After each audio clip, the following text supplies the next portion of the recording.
So we know on December 10th that there's a fight in Bustleton. Bustleton's about halfway in between Bordentown and Burlington. And we know Captain Avald writes in his diary that they brought field pieces, cannons, and both amusets, and they were on their way to Burlington. And then he finds out that the people he's fighting with are actually guys from these rogue galleys from the Pennsylvania Navy, basically. So then what happens on the 11th after that fight? Right, so the Hessians come into Burlington, and they basically say that they're going to burn down the town unless the rogue galleys leave.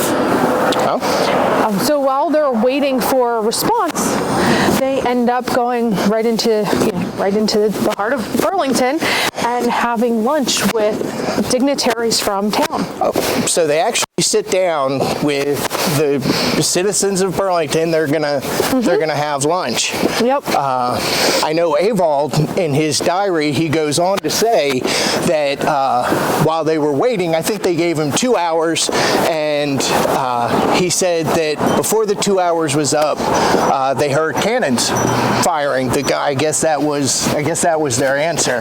Right. So, what's Margaret Morris doing now?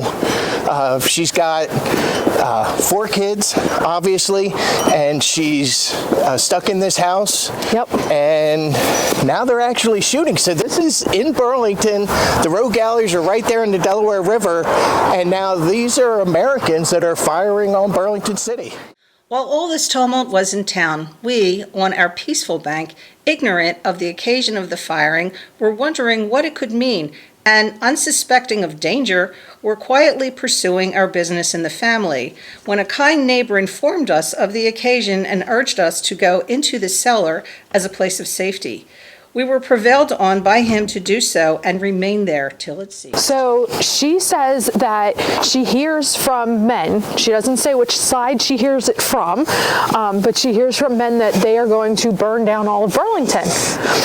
And next thing she knows, there's fire coming from these rogue galleys into town because the colonists think that the Hessians are there. They're trying to get the Hessians out. She lights candles in her house and leaves them lit all night long. And oddly enough, somehow nobody fires on her. She writes in her diary that she's actually surprised. And one of the guys says to her, we didn't fire on your house. We're not sure why. Because you had candles lit, and that made us think the Hessians were there. Well, that would make sense. And she told them that her children were sick, which is not necessarily true because she doesn't mention it again. That's why the candles were lit, was because of that. So I know going forward, Margaret has a few confrontations with soldiers from both sides. Yeah, she does. She talks to them fairly frequently.